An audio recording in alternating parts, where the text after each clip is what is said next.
Hi, my name is Willie, and I'm a member of the patient support team. Something that I'm frequently asked is how to prepare to use Cologuard. I'm here to share a few tips with you. There is no prep required for Cologuard, so you can continue to take any medications that you're currently taking. There is also no need to change your diet before collecting your stool sample.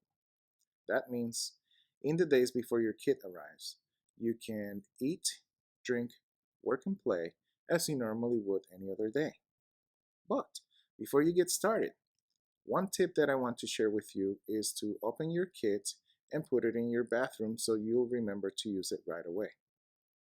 I hope this information helps. You'll see for yourself how easy it is to use Cologuard. If you have any questions as you get ready, we're always here to help.